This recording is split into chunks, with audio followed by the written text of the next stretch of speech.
ಶಾಸಕ ಹಂಪನಗೌಡ ಬಾದರ್ಲಿ ಅಡ್ಜಸ್ಟ್ಮೆಂಟ್ ರಾಜಕಾರಣವನ್ನ ನಡೆಸಿದ್ದಾರೆ. ಎಂಎಲ್ಸಿ ಬಸನಗೌಡ ಬಾದರ್ಲಿ ಆರೋಪ. ಸಿಂಧನೂರು ತಾಲೂಕಿನಲ್ಲಿ ಶಾಸಕ ಹಂಪನಗೌಡ ಬಾದರ್ಲಿ ಕಾಂಗ್ರೆಸ್ ಪಕ್ಷದ ಚಿಹ್ನೆ ಇಲ್ಲದೆ ಚುನಾವಣೆಗೆ ಸ್ಪರ್ಧಿಸಿದ್ರೆ ಠೇವಣಿಯನ್ನೇ ಕಳೆದುಕೊಳ್ತಾರೆ. ಈಗಾಗಲೇ 5 ಬಾರಿ ಶಾಸಕನಾಗಿದ್ದೇನೆ ಎಂದೇಳುವ ಹಂಪನಗೌಡ ಬಾದರ್ಲಿ ಅವರು ವಿಧಾನ ಪರಿಷತ್ ಸದಸ್ಯರಿಗೆ ಗೌರವ ಕೊಡುವುದು ಗೊತ್ತಿಲ್ವೇ? ಇದು ನನಗೆ ಮಾಡಿದ ಅಪಮಾನವಲ್ಲ, ಇಡೀ ವಿಧಾನ ಪರಿಷತ್ಗೆ ಮಾಡಿದ ಅಪಮಾನದಂತೆ. ವಿಧಾನ ಪರಿಷತ್ ಸದಸ್ಯ ಬಸನಗೌಡ ಬಾದರ್ಲಿ ಗಂಭೀರವಾಗಿ ಆರೋಪ ಮಾಡಿದ್ದಾರೆ. ಜನಸ್ಪಂದನ ಕಾರ್ಯಾಲಯದಲ್ಲಿ ಸುದ್ದಿಗೋಷ್ಠಿ ನಡೆಸಿ ಮಾತನಾಡಿದ ಅವರು, ರಾಜ್ಯ ಸರ್ಕಾರವು ಗ್ರಾಮೀಣ ಪ್ರದೇಶದ ವಿದ್ಯಾರ್ಥಿಗಳ ಶೈಕ್ಷಣಿಕ ಅನುಕೂಲಕ್ಕಾಗಿ 14 ಬಸ್ಗಳನ್ನು ಬಿಡುಗಡೆಗೊಳಿಸಿರುವುದು ಅತ್ಯಂತ ಸ್ವಾಗತಾರ್ಹ. ಆದರೆ ಶಾಸಕ ಹಂಪನಗೌಡ ಬಾದರ್ಲಿ ಕೀಳು ಮಟ್ಟದ ರಾಜಕೀಯ ಮಾಡ್ತಾ ಇದ್ದು ಇದು ಅವರ ಹಿರಿತನಕ್ಕೆ ಶೋಭೆಯಲ್ಲ. ನೀವು ಯಾವ ರೀತಿ ಶಾಸಕರೋ ನಾನು ಕೂಡ ಶಾಸಕನೇ. 5 ಬಾರಿ ಶಾಸಕನಾದರೂ ಕ್ಷೇತ್ರದಲ್ಲೇ ನೀವೇನು ಅಭಿವೃದ್ಧಿ ಕೆಲಸ ಮಾಡಿದ್ದೀರಿ? ಸ್ವತಂತ್ರ ಬಂದು 75 ವರ್ಷ ಪೂರ್ಣಗೊಂಡು ಸಹ ಸಿಂಧನೂರು ಕ್ಷೇತ್ರದಲ್ಲಿ ಮೆಡಿಕಲ್ ಕಾಲೇಜು, ಪಾಲಿಟೆಕ್ನಿಕ್ ಕಾಲೇಜು ಹಾಗೂ ಒಂದೇ ಒಂದು ಕೈಗಾರಿಕೆಗಳು ಸ್ಥಾಪನೆಗೊಂಡಿಲ್ಲ.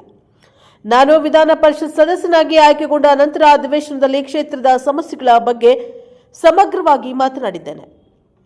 ಅದು ರೈತ, ಕಾರ್ಮಿಕ, ವಿದ್ಯಾರ್ಥಿ, ಯುವಜನತೆ ಒಳಗೊಂಡಂತೆ ಸರ್ವರ ಅನುಕೂಲಕ್ಕಾಗಿ ಅನೇಕ ಕೆಲಸಗಳನ್ನು ಮಂಜೂರು ಮಾಡಿಸುವಲ್ಲಿ ಪ್ರಾಮಾಣಿಕ ಪ್ರಯತ್ನ ಮಾಡಿಸಿದ್ದೇನೆ.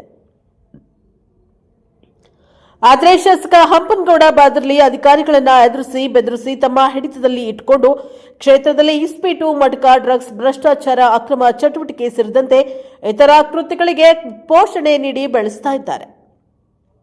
ಇವರೇನು ತಮ್ಮ ಮನೆಯಿಂದ 14 ಬಸ್ಗಳನ್ನು ತೆಗೆದುಕೊಂಡು ಬಂದಿಲ್ಲ, ಅದು ಸರ್ಕಾರದ ದುಡ್ಡು. ನಮ್ಮ ಮಲ್ಲಿಕಾರ್ಜುನ ಖರ್ಗೆ ಅವರು 371 ಜಾರಿಗೊಳಿಸಿದ ಪರಿಣಾಮ ಇಷ್ಟೆಲ್ಲ ಅನುದಾನ ಸಿಗ್ತಿದೆ. ಅದನ್ನ ನಾವು ಮರೆಯಬಾರದು. ಅಡ್ಜಸ್ಟ್ಮೆಂಟ್ ರಾಜಕಾರಣ ಮಾಡಿಕೊಂಡು ಪಕ್ಷವನ್ನ ಮೂಲೆ ಗುಂಪು ಮಾಡ್ತಾ ಇರುವವರ ಬಗ್ಗೆ ಈಗಾಗಲೇ ನಾನು ಹೈಕಮಾಂಡ್ ಗಮನಕ್ಕೆ ತಂದಿದ್ದೇನೆ. SC/ST ಜನರಿಗಾಗಿ ಗಂಗಾ ಕಲ್ಯಾಣ ಯೋಜನೆ ಅಡಿಯಲ್ಲಿ ನಾನು ಜನರಿಗೆ ಅನುದಾನವನ್ನ ಕೊಡಿಸಿದ್ರೆ ಅವುಗಳನ್ನು ರದ್ದು ಮಾಡಿ ಎಂದು ಸರ್ಕಾರಕ್ಕೆ ಪತ್ರ ಬರೆದಿದ್ದಾರೆ. ಆದರೂ ಕೂಡ ನಾನು ಮಂಜೂರು ಮಾಡಿಸಿಕೊಂಡು ಬಂದಿದ್ದೇನೆ. 5 ಬಾರಿ ಗೆದ್ದು ಶಾಸಕರ ಯಾವ ಒಂದು ಸಮಾಜಕ್ಕಾದ್ರೂ ಒಳ್ಳೆಯದು ಮಾಡಿದ್ದಾರೆ? ವಿರೋಧ ಪಕ್ಷಗಳಂತೂ ಇದ್ದು ಇಲ್ಲದಂತಾಗಿದೆ. ಆದರೆ ನಾನು ಅವರಂತೆ ಅಲ್ಲ. ಅಧಿಕಾರವಿರಲಿ ಬಿಡ್ಲಿ, ಕ್ಷೇತ್ರದ ಜನರ ಒಳಿತಿಗಾಗಿ, ಪಕ್ಷದ ಬೆಳವಣಿಗೆಗಾಗಿ ಸದಾ ಹೋರಾಡುವುದು ಖಚಿತ, ಮಾತನಾಡುವುದು ಕೂಡ ಖಚಿತ. ಕಾಂಗ್ರೆಸ್ ಪಕ್ಷದಲ್ಲಿ ನಿಷ್ಠಾವಂತ ಕಾರ್ಯಕರ್ತನಾಗಿ ದುಡಿದ ಪರಿಣಾಮ ಹೈಕಮಾಂಡ್ ನನ್ನನ್ನು ವಿಧಾನ ಪರಿಷತ್ ಸದಸ್ಯನನ್ನಾಗಿ ಆಯ್ಕೆ ಮಾಡಿದ. ಆದರೆ ಒಬ್ಬ ರೈತನ ಮಗ ಇಷ್ಟು ಪ್ರಮಾಣದಲ್ಲಿ ಬೆಳೆಯುತ್ತಿರುವುದು ಕಂಡು ಶಾಸಕರಿಗೆ ಸಹಿಸಿಕೊಳ್ಳಲಾಗ್ತಿಲ್ಲ. ಒಂದು ವೇಳೆ ನನ್ನ ಕಾರ್ಯಕರ್ತರ ಮೇಲೆ ಏನಾದರೂ ಅದಕ್ಕೆ ನೇರ ಶಾಸಕ ಹಂಪನಗೌಡ ಬಾದರ್ಲಿಯವರೇ ಹೊಣೆ.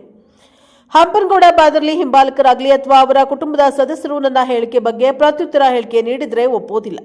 ಇದಕ್ಕೆ ಶಾಸಕ ಹಂಪನಗೌಡ ಬಾದರ್ಲಿಯವರೇ ನೇರವಾಗಿ ಉತ್ತರಿಸಬೇಕು.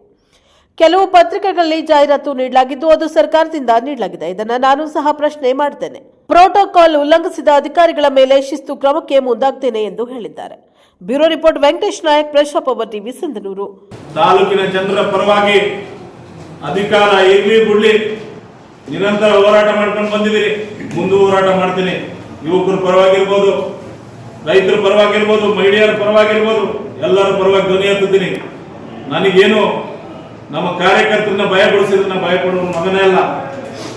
ಅವಶ್ಯಕತೆಗಳು ನಮಗಿಲ್ಲ. ನಾನು ಎಲ್ಲ ರಾಜ್ಯ ಯುವ ಕಾಂಗ್ರೆಸ್ನ ಅಧ್ಯಕ್ಷನಾಗಿ ಪರಿಷತ್ತಿನ ಶಾಸಕನಾಗಿದ್ದೇನೆ. ಇವತ್ತು ಸಾರ್ವಜನಿಕರು ನೀಡಿರುವ ಗೌರವಕ್ಕೆ, ಸರ್ಕಾರಕ್ಕೆ ನೀಡಬೇಕಾಗಿರುವ ಗೌರವ, ವೇದಿಕೆ ಮೇಲೆ ನನ್ನನ್ನು ಪ್ರಸ್ತಾಪಿಸಿರುವ ಮೊದಲು ಬಸ್ಗಳನ್ನು ಉದ್ಘಾಟಿಸಿ ಎಷ್ಟು ಸಮಜಾಯಿಸಿ ಮಾಡಿದ್ದೇನೆ. ನೀವು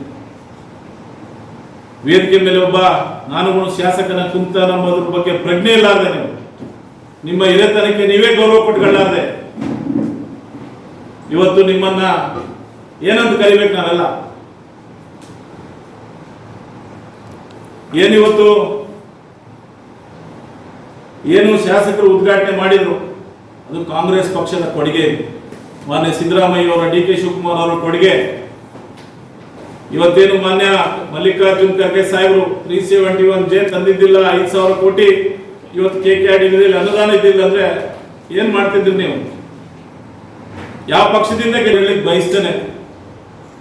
ಪಕ್ಷ ಮತ್ತು ಸರ್ಕಾರ ಇಲ್ಲಾಂದ್ರೆ ನೀವು ಯಾವತ್ತು ಠೇವಣಿಗಳು ಕಳ್ಕೊಂತೀರಿ. ಸಿಂಧನೂರಿನಲ್ಲಿ ಪಕ್ಷದ ಚಿಹ್ನೆಯಿಂದ ಏನು ನೀವು ಗೆದ್ದಿರ್ತಕ್ಕಂಥದ್ದು ಮರಿಬಾರ್ದು. ಫಸ್ಟ್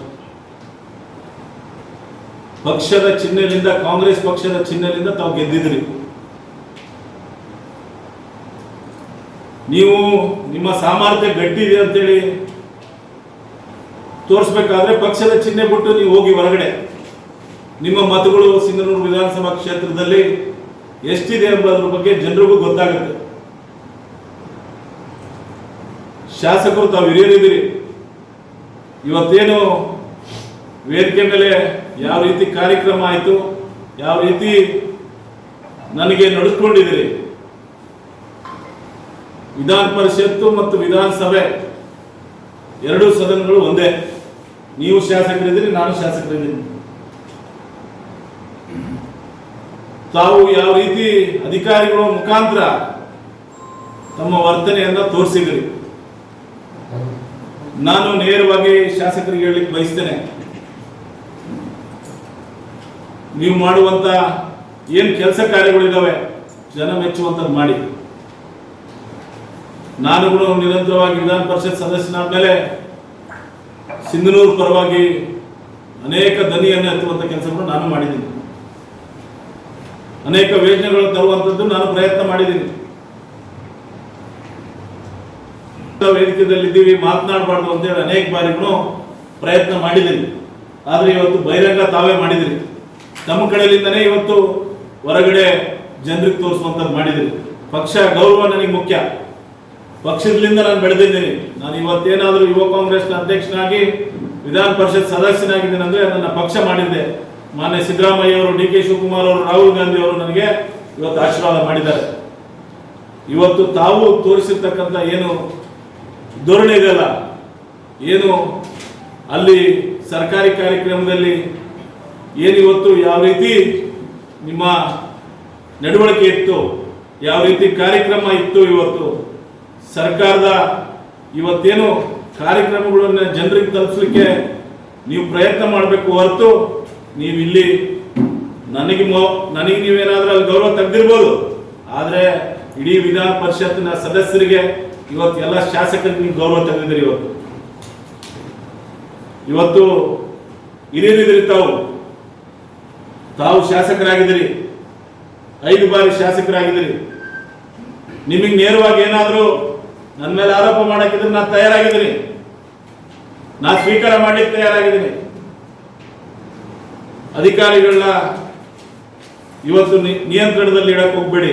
ನಾನು ಮೊದಲಿಂದ ವಿಧಾನ ಪರಿಷತ್ ಸದಸ್ಯ. ತಾವೇ ಏನು ಕೊಟ್ಟವರು 3 ದಿವಸ ಪತ್ರಿಕೆದಲ್ಲಿ ಹಾಕಿ ಕೇಳ್ತೀರ. ಎಷ್ಟು ಸರಿ ಇದು? ನಮ್ಮ ತಾಲೂಕಿನ ಜನ ಎಲ್ಲ ಆಲೋಚನೆ ಮಾಡಬೇಕಾಗಿದೆ. ನನ್ನೆಲ್ಲ ಹಿರಿಯರಿಗೆ, ತಾಲೂಕಿನ ಜನ ಎಲ್ಲ ಹಿರಿಯರಿಗೆ ನಾನು ಕೈ ಮುಟ್ಟು ಕೇಳ್ತೇನೆ. ಒಬ್ಬ ರೈತರ ಮಗನ್ನ ಇವತ್ತು ಮುಗಿಸ್ಲಿಕ್ಕೆ ಕೊಟ್ಟಿದ್ದಾರೆ. ಒಬ್ಬ ಸಾಮಾನ್ಯ ಯುವಕ ಇವತ್ತು ರಾಜ್ಯ ಯುವ ಕಾಂಗ್ರೆಸ್ ಅಧ್ಯಕ್ಷನಾಗಲಿಕ್ಕೆ ಅವ್ರಿಗೆ ಶೈಕ್ಷಣಿಕ ಆಗ್ತಾ ಇಲ್ಲ. ಒಬ್ಬ ಸಾಮಾನ್ಯ ಇವತ್ತು ರಾಜಕಾರಣದಲ್ಲಿ ಬರಬಾರ್ದು, ತಡೆ ಹಿಡಿಬೇಕು ಅಂತೇಳಿ ಇವತ್ತು ವಿರೋಧ ಪಕ್ಷದ ಜೊತೆಗೆ ಒಂದಾಗಿದ್ದಾರೆ. ಇದು ನಮ್ಮ ತಾಲೂಕಿನ ಜನರು ಎಲ್ಲರಿಗೂ ಕೈ ಮುಗಿದು ಕೇಳ್ತೇನೆ. ನಾನು ಇವತ್ತೆಲ್ಲ ನನ್ನ ಅಣ್ಣ ತಮ್ಮಂದಿರಿಗೆ, ತಾಯಿಯಂದಿರಿಗೆ, ಯುವ ಮಿತ್ರರಿಗೆ ಕೇಳ್ತೇನೆ. ಒಬ್ಬ ಸಾಮಾನ್ಯ ಯುವಕ ಇವತ್ತಿಷ್ಟು ಕಷ್ಟಪಟ್ಟು ಮೇಲೆ ಹೋಗಿದ್ದಾರೆ ಅಂದ್ರೆ ಇವ್ರು ಶೈಕ್ಷಣಿಕ ಆಗ್ತಾ ಇಲ್ಲ. ಮುಂದಿನ ತೀರ್ಮಾನ ನಿಮಗೆ ಗೊತ್ತಿರೋದು, ನಮ್ಮ ತಾಲೂಕಿನ ಜನತೆಗೆ. ಇವತ್ತೇನು ನಾನೇನೇನು ಕೆಲಸ ಮಾಡಿದ್ದೀನಿ ನಾನು ಬಿಚ್ಚಿಡ್ತೀನಿ, ನೀವು ಬಿಚ್ಚಿಡಿ ಏನ್ ಕೆಲಸ ಮಾಡಿದ್ದೀನಿ.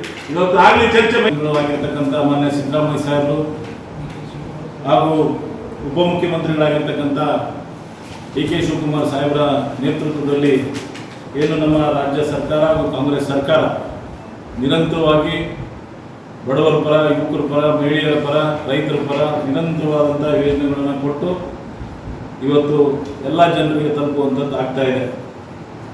ಇವತ್ತು ರಾಜ್ಯದ ಮುಖ್ಯಮಂತ್ರಿಗಳು, ಉಪಮುಖ್ಯಮಂತ್ರಿಗಳು ವಿಶೇಷವಾಗಿ ನಾನಿವತ್ತು ಏನು ನಮ್ಮ ಸಿಂಧನೂರು ನಗರಕ್ಕೆ ಮತ್ತು ಹಳ್ಳಿಗಳಿಗೆ ಇವತ್ತು ವಿಶೇಷವಾಗಿ ನಮ್ಮ KKRDB ಅಧ್ಯಕ್ಷರಾಗಿರ್ತಕ್ಕಂಥ ಅಜಯ್ ಸಿಂಗ್ ಅವರಿಗೆ ವಿಶೇಷವಾಗಿ ನಾನು ಧನ್ಯವಾದಗಳನ್ನು ಸಲ್ಲಿಸಲಿಕ್ಕೆ ಬಯಸ್ತೇನೆ.